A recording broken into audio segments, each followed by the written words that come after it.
আমি আজি আলোচনা কৰিম গুগলৰ ফটো এপ্লিকেশ্যনৰ বিষয়ে।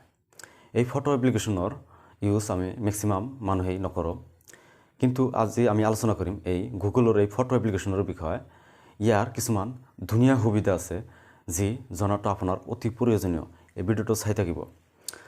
আমি ইয়াত দৈনন্দিন জীৱনত প্ৰয়োজন হোৱা মেক্সিমাম কামবোৰ আমি মোবাইলৰ সহায়ত কেনেকৈ কৰিব পাৰোঁ, এই বাবু প্ৰিণ্টাৰ ইউটিউব চেনেলৰ এইটো লক্ষ্য। এই চেনেলটো ছাবস্ক্ৰাইব কৰিব আৰু নিজৰ বন্ধু বান্ধৱীসকলৰ মাজত শ্বেয়াৰ কৰি দিব।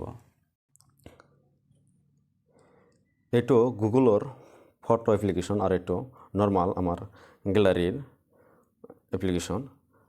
গুগল ফটো যদি আপোনাৰ মোবাইলত ইনষ্টল নাথাকে তেনেহ'লে আপুনি প্লে ষ্টৰত যাই আপুনি গুগল ফটোছ লিখি সাৰ্চ কৰিব, এনেকুৱা এপ্লিকেশ্যন আহিব এটা। মোৰ ইয়াতে অপেন লিখা আছে, আৰু যদি আপোনাৰ মোবাইলত এইটো এপ্লিকেশ্যন নাথাকে তেনেহ'লে ইয়াতে ইনষ্টল লিখা আহিব। এনেকুৱা আহিব। মই ডিফাৰেঞ্চটো দেখাই দি আছোঁ। গুগল ফটো অপেন কৰিলে আপুনি অপেন কৰে তেনেহ'লে এনেকুৱা শ্বেয়াৰ, এডিট, লেন্স, ডিলিট আৰু ওপৰত এটা এনেকুৱা লাইন আহিব। আৰু যদি আপুনি নৰ্মাল গেলাৰীত যদি আপুনি অপেন কৰে যিকোনো ফটো, এনেকুৱা শ্বেয়াৰ, এডিট, ডিলিট আৰু মোৰ লিখা আহিব। আপুনি ইয়াৰ ডিফাৰেঞ্চ হ'ল আপুনি গুগল ফটোত যদি আপুনি ফটোটো অপেন কৰে তেনেহ'লে আপুনি কয় যে এই ফটোত থকা টেক্সটবিলাক আমি কপি কৰিব বিচাৰোঁ, তেনেহ'লে আপুনি জাষ্ট লেন্সত ক্লিক কৰিব, নহ'লে এই চাৰ্চত ক্লিক কৰিব বা কপি টেক্সটত ক্লিক কৰিব। মই লেন্সত ক্লিক কৰি আছোঁ। অট'মেটিক ফটোটো ডিটেক্ট কৰি লৈছে। এই ফটোটো হ'ল নন-নাৰায়ণ, সেইটো অট'মেটিকেলি ডিটেক্ট কৰিছে। আপুনি ইয়াৰ পৰা যদি টেক্সট কপি কৰিব বিচাৰে তেনেহ'লে টেক্সটত ক্লিক কৰিলে আপোনাৰ অট'মেটিকেলি টেক্সট ছিলেক্ট হৈ যাব। আপুনি ইয়াৰ পৰা এই টেক্সটৰ লিখা আপুনি শুনিব পাৰিব। ইয়াতে লিচেনত ক্লিক কৰিলে আপুনি টেক্সট কৈ দিব। তাৰপিছত আপুনি ট্ৰান্সলেট কৰিব পাৰিব। ফটো ছেম থাকিব, জাষ্ট আপোনাৰ টেক্সটবিলাক কনভাৰ্ট হৈ গৈছে। আপুনি যিটো লেংগুৱেজ আপুনি কনভাৰ্ট কৰিব সেইটো আপুনি ইয়াৰ পৰা আপুনি ছিলেক্ট কৰি দিব। আপুনি যদি বাওঁফালে চুইপ কৰে তেনেহ'লে ইয়াতে প্লেচ লিখা আছে। প্লেচত ক্লিক কৰিলে যিকোনো প্লেচ আপুনি ইয়াতে নাম আহি যাব। মই 2টা প্লেচৰ ফটো আপলোড কৰি আছোঁ। ইয়াতে জাষ্ট লেন্সত মাৰি দিব, ইয়াতে প্লেচত আহিব। সেইটো নন-নাৰায়ণ সেইটো লিখা আহিছে। আপুনি যিকোনো নজনা ঠাই যদি আপুনি ইয়াতে চাৰ্চ মাৰি দিয়ে গুগল ফটোছত আনি, তেনেহ'লে এই নজনা ঠাইৰ নামটো আপুনি জানিব পাৰিব। কোনোবাক ফটো শ্বেয়াৰ কৰিব বিচাৰে বা আপোনাৰ ফ্ৰেণ্ডক যদি আপুনি ফটো শ্বেয়াৰ কৰিব বিচাৰে তেনেহ'লে আপুনি যিকেইটা ফটো আপুনি শ্বেয়াৰ কৰিব সেইকেইটা আপুনি ছিলেক্ট কৰিব। জাষ্ট ছিলেক্ট কৰি আপুনি শ্বেয়াৰত ক্লিক কৰিব। শ্বেয়াৰ,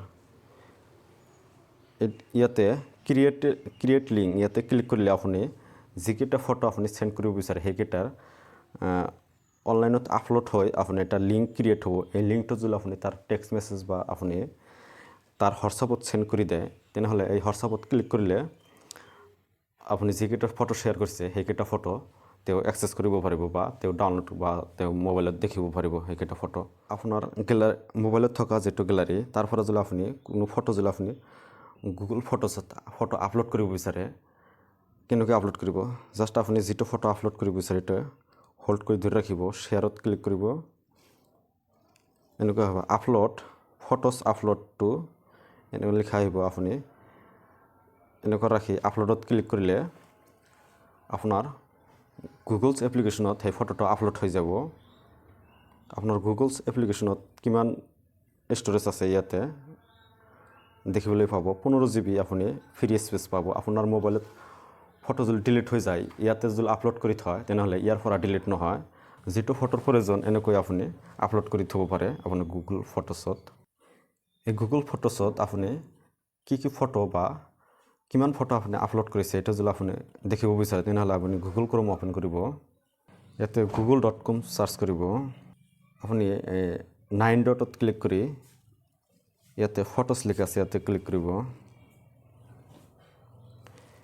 আপুনি যিকেইটা ফটো আপোনাৰ আপলোড কৰিছে সেইকেইটাই আপুনি ইয়াতে পাব। আপোনাৰ নৰ্মাল গেলাৰীৰ ফটো ইয়াতে নাপাব। আপুনি ইয়াৰ পৰা ইয়াতে ক্লিক কৰি আপুনি আপোনাৰ ডিভাইচত থকা ফটোবোৰ ইয়াতে আপলোড কৰিব পাৰিব। আপোনাৰ ভিডিঅ'ত যদি জোকাৰণি থাকে ইয়াতে যদি আপুনি এই জোকাৰণিটো ইষ্টেব্লিছ কৰিব বিচাৰে তেনেহ'লে আপুনি এডিটত ক্লিক কৰিব। ইয়াতে সাউণ্ডৰ সোঁফালে ইয়াতে ক্লিক কৰিলে ষ্টেবিলাইজিং অলপ প্ৰচেছিং ল'ব। তাৰপিছত আপোনাৰ ভিডিঅ'টো ষ্টেবিলাইজিং হৈ যাব। আপুনি জোকাৰণি ভিডিঅ'ত জোকাৰণি নাথাকে। লোৱাৰ পিছত আপুনি ইয়াতে ছেভ কপি মাৰি দিব, ছেভ হৈ যাব আপোনাৰ।